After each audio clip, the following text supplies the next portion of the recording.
Welcome to the Non-Negotiable Living podcast, where we're building lives by design by creating non-negotiable habits around fitness, family, faith, and financial freedom. Welcome back to Non-Negotiable Living. I'm Ashley. Today we're tackling one of the biggest misconceptions in the fitness and health industry, and it's the idea that carbs are the enemy and that's what's making you fat. So many women come to me and wear cutting carbs out of their diet like a badge of honor, and I don't understand it. So I want to dive into this today so that I can educate you guys a little bit about carbs and what they do and why they're necessary. So if you've ever heard that cutting carbs is the fastest way to lose weight and that brown rice is better than white rice, or that simple carbs should be avoided completely, this episode is for you. So today we're going to break down the difference between simple and complex carbs and why both have a place in our eating regimen. And we're going to talk about the truth behind food comparisons like white versus brown rice and white versus sweet potatoes. We're also going to talk about why cutting carbs leads to weight loss, quick weight loss, water weight loss, and not fat loss. We're going to talk about how carbs play a crucial role in your body, including their impact on our fiber intake and digestion. And then we'll dive into a sustainable approach to macros and carbs that's going to allow you to reach your goals without making any unnecessary restrictions in your life. So by the end of this episode, my goal is for you to stop fearing carbs and start understanding how they actually serve your body. So let's get into it. First, let's dig into the difference between simple and complex carbs. Carbohydrates are our body's primary energy source, but not all carbs function the same the way our body digests them. And that's where the distinction between simple and complex carbs really comes in. So simple carbs are made up of two sugar molecules. This means that they digest and absorb quickly. This results in a faster rise in blood sugar, and some simple carbs include table sugar, fruit, white bread, white rice, candy, processed sweets, dairy products that have like milk and yogurt. But here's where the misconception comes in. People hear simple carbs and immediately assume they're bad, but not all simple carbs are unhealthy. So think about fruit. Fruit is a simple carb, but it's packed with vitamins, antioxidants, fiber, water, which slow digestion and keep our blood sugar more stable than processed sugar. And don't get me on the soapbox of people who tell you that fruit is what makes you fat and you shouldn't eat fruit. That's just ridiculous. So don't listen to those people. Also, dairy products like milk and yogurt can contain a lot of sugars, but they can also provide calcium and protein, making them a solid choice for many people. I know a lot of people give a bad rap to yogurts that have fruits as sweeteners in them, but when push comes to shove, it's better than putting a scoop of sugar into your yogurt. So I would always recommend any natural sources of sugar that you can get. I personally love putting berries in my cottage cheese and yogurt in the morning to get some extra sweetness and get that fiber in. Also, fast digesting carbs like white rice and bread can be beneficial post-workout because they replenish your glycogen stores quickly. And also, they're delicious. Who doesn't love white rice and bread? But the bottom line is simple carbs are not the enemy. It's how they're used that matters. And there's a place for everything in your eating. In my program, I always say this isn't a crash diet, this isn't a quick fix. I never tell clients the food is bad. I never tell them anything is off limits. I never tell them not to eat something. I think oftentimes people look at fitness coaches and they assume, oh, they must not eat bread, they must not eat rice, they must not eat candy. I eat everything. Pizza, Chinese food, candy, sugar, popsicles, ice cream with the kids. There's nothing I don't eat, but I live my life in a way that's how I've designed it. I want to be able to eat everything. I don't want to cut out any type of food or type of macro. I want to be able to include everything in my daily living. So next we'll talk about complex carbs. Complex carbs, on the other hand, are made up of longer chains of sugar molecules, which means that they digest more slowly and they provide a steady source of energy. So those include whole grains like brown rice, oats, quinoa, legumes, beans, lentils, chickpeas, vegetables, starchy foods like potatoes, squash, and whole wheat bread and pasta.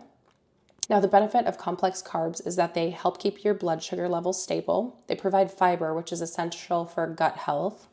They keep you full longer, which helps with appetite control.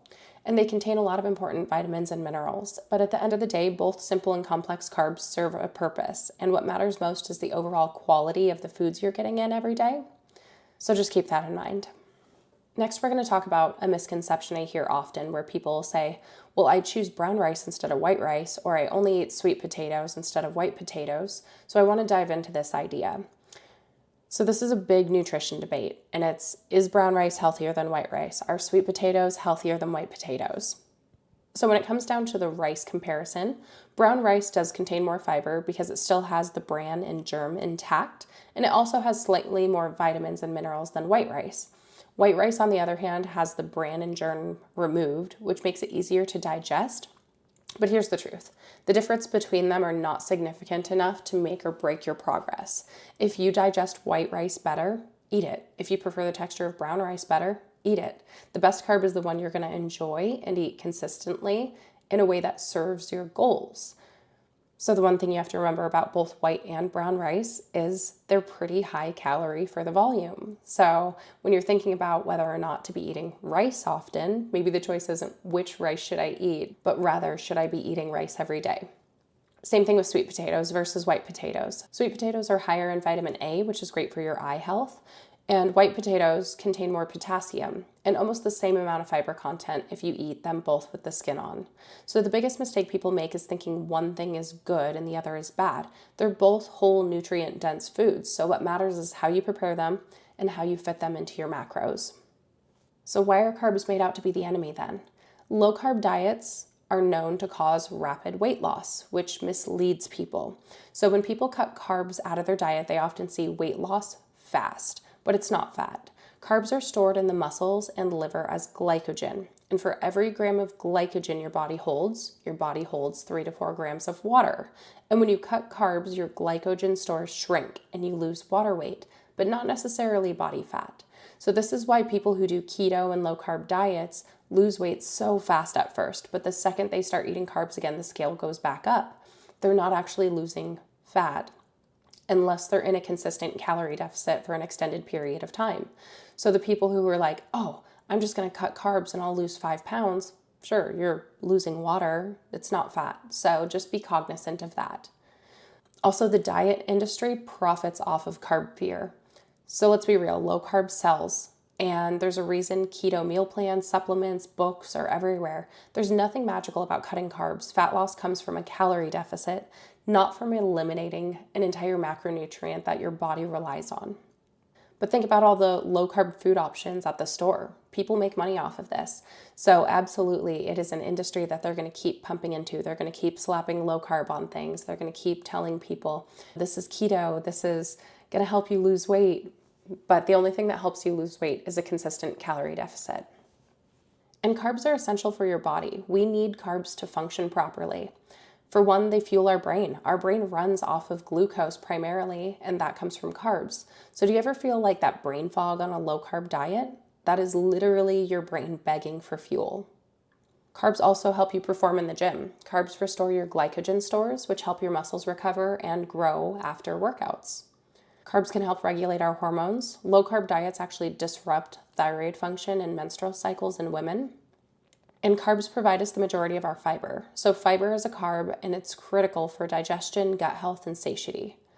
So some high fiber carbs include oats, whole grains, beans, lentils, berries, vegetables.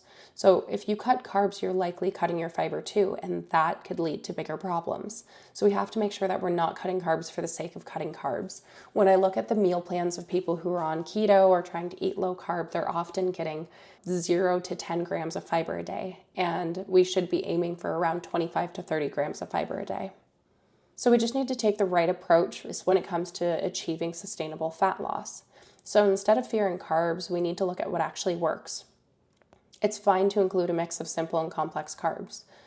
We can fuel our workouts with simple carbs when needed and prioritize complex carbs for daily energy. We can prioritize protein and fiber. These two things will naturally help you regulate your carb intake. We should always be focusing on a calorie deficit, not just cutting carbs. Weight loss happens from consistently eating fewer calories than you burn, not from eliminating food groups. And eat the carbs you enjoy. Sustainable weight loss comes from a lifestyle around food that you can stick with, not some crazy restrictive crash diet that tells you you can't eat carbs and eat the foods you love. So please just remember, carbs are not the enemy, and you don't need to cut them out of your eating to reach your goals. Sustainable fat loss is about balance and not restriction. And if you need help reaching your goals, if you've been on all the crash diets, if you've tried keto, if you're afraid of carbs, if you need guidance on your nutrition and exercise plan to get you to those body goals you're after in a healthy and sustainable way, reach out to me on Instagram. Let's chat. Let's set up a call and talk about your goals and what we do here, because it is sustainable. My clients are enjoying their carbs. They're eating cake. They're having tortillas. They're having ice cream. They're eating fruits, all of these things without fear. And they're achieving incredible results because carbs are not the problem. Thanks for tuning in to Non-Negotiable Living. If you found this episode helpful, please share it with a friend who might want to hear it. Until next time, stay strong, stay consistent, and enjoy your carbs. You guys got this.